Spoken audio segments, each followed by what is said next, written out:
یہ آیات جو میں نے آپ حضرات کے سامنے پڑھی ہے، اللہ رب العزت نے اس آیات میں اس امت کے فضائل کو بیان کیا ہے،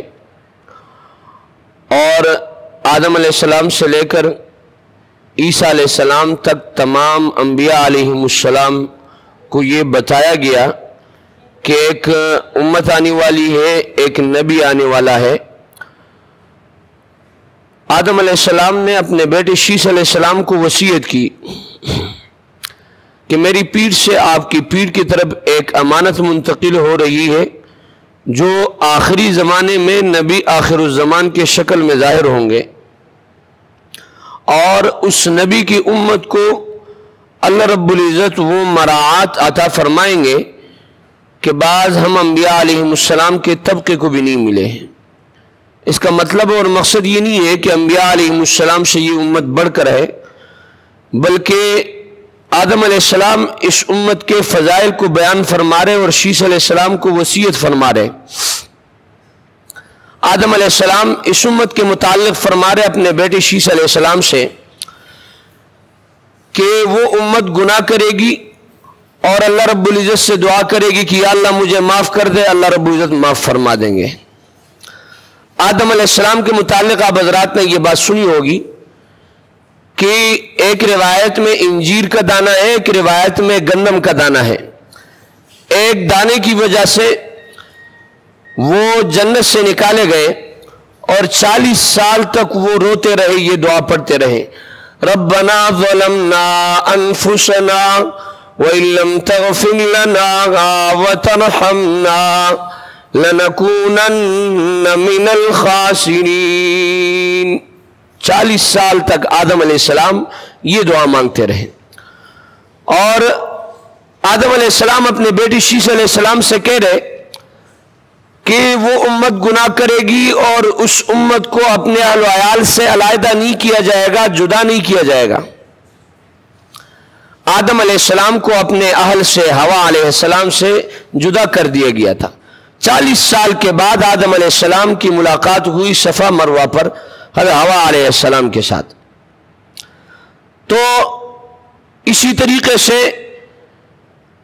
آدم علیہ السلام اپنے بیٹے شیس علیہ السلام سے کہہ رہے کہ وہ امت گناہ کرے گی اور اس امت کے گناہ کو آشکارا نہیں کیا جائے گا، اس امت کے گناہ کو سب کے سامنے نہیں لایا جائے گا، ورنہ امم سابقہ میں یہ بات تھی کہ جو کوئی گناہ کر لیتا تو کل کو اس کے دروازے پر یہ بات لکھی ہوتی تھی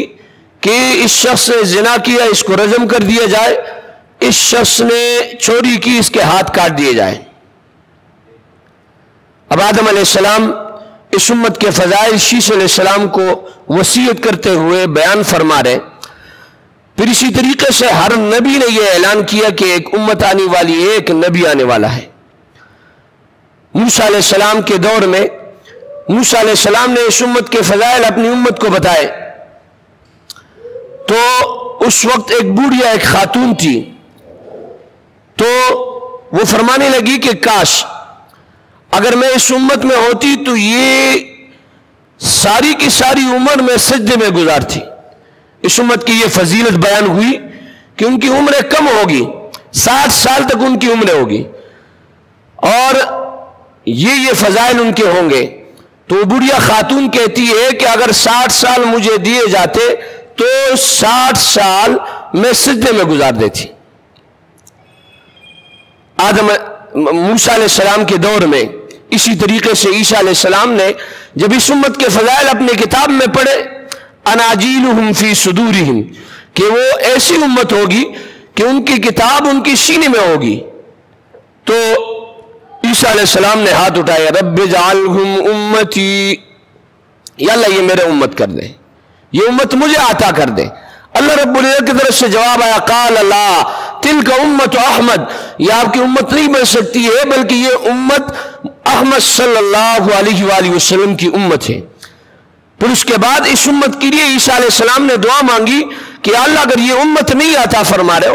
تو اس امت میں مجھے اتار دو، اس امت میں مجھے اتار دو۔ اللہ رب العزت نے اس دعا کو قبول فرمایا، اور آپ کے علم میں ہے کہ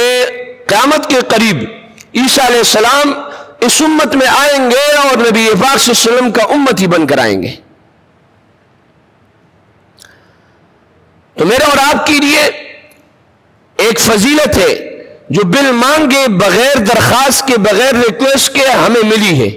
اس پر ہمیں انتہائی شکر ادا کرنی چاہیے. اور میرے عزیز ساتھیوں، عمریں کم ہونے کی وجہ سے اللہ رب العزت اس امت کے بخشش کے لیے بہانے ڈھونڈ رہے. رمضان المبارک میں ایک نفل پڑھے، اللہ رب العزت فرما رہے میں فرض کے برابر قرار دیتا ہوں، اور ایک فرض کو 70 فرض، کیونکہ عمریں کم ہے، ایک فرض کو 70 فرض کے برابر قرار دیتے. اسی طریقے سے یہ قاعدہ ہے کہ من جاء بالحسنۃ فلہ عشر امثالھا، ایک نیکی کر کے آؤ گے اللہ رب العزت اس کو 10 گنا بڑھائیں گے. اسی طریقے سے ایک رات ہے رمضان المبارک میں، اگر آپ اس میں عبادت کرو گے، لیلۃ القدر خیر من الف الشہر، اس رات کی عبادت کو اللہ رب العزت 1000 مہینوں سے زیادہ قرار دیتے. تو میرے عزیز ساتھیوں، اللہ رب العزت نے احسان کا معاملہ کیا، اور پھر جو دوسری آیات میں نے آپ حضرات کے سامنے پڑھی ہے، اس میں یہ بیان کیا گیا ہے کہ وَكَذَلِكَ جَعَلْنَاكُمْ أُمَّةً وَسَطًا، کہ اللہ رب العزت نے آپ کو درمیانی امت بنائی، کہ آپ غلو سے کام نہیں لیتے، آپ افراط و تفریط سے کام نہیں لیتے، آپ کمی اور زیادتی نہیں کرتے ہو. وَكَذَلِكَ جَعَلْنَاكُمْ أُمَّةً وَسَطًا لِتَكُونُوا شُهَدَاءَ عَلَى النَّاسِ وَيَكُونَ الرَّسُولُ عَلَيْكُمْ شَهِيدًا، تاکہ آپ لوگوں پر، امم سابقہ پر گواہ بن جائے. وَيَكُونَ الرَّسُولُ عَلَيْكُمْ شَهِيدًا، اور آپ کے گواہی پر نبی پاک صلی اللہ علیہ وآلہ وسلم گواہی دے. تو میرا عزیز ساتھیوں، گواہ کے لیے قاعدہ قانون یہ ہے کہ گواہ اس وقت گواہی دے سکتے کہ اس نے نظر سے اس کام کو دیکھا ہو. لیکن میرے عزیز ساتھیوں، یہ امت تو ساری امتوں کی بات ہے، پھر بھی اس امت کو گواہ بنا دیا جا رہے، اور یہ فضیلت انہیں اس امت کو بخشی جا رہی ہے، اس لیے کہ اس امت کو قرآن مجید کے ذریعے سے بتایا گیا ہے کہ امم سابقہ نے یہ اعمال کیے. قوم لوط کا، اسی طریقے سے امم سابقہ جتنے بھی قوم عاد، فرعون، اسی طریقے سے جتنے بھی امم پچھلے گزرے ہیں، سب کے بارے میں قرآن مجید کے ذریعے سے انہیں بتا دیا گیا، اور نبی پاک صلی اللہ علیہ وآلہ وسلم نے ان کو بتایا. پھر نبی اکرم صلی اللہ علیہ وسلم اس امت کی گواہی پر گواہی دیں گے. اللہ رب العزت نے یہ فضیلت اس امت کو بخشی ہے. اللہ رب العزت سے دعا کرے جو کچھ کہا گیا، سنا گیا، اس کو سمجھنے، اس پر عمل کرنے کی توفیق عطا فرمائے. وآخر دعوانا ان الحمدللہ رب العالمین. ویڈیو کے نیچے سبسکرائب کے بٹن پہ کلک کریں، بیل کے آئیکن پہ کلک کیجئے تاکہ ہر نئی ویڈیو کی نوٹیفیکیشن آپ کو مل جائے.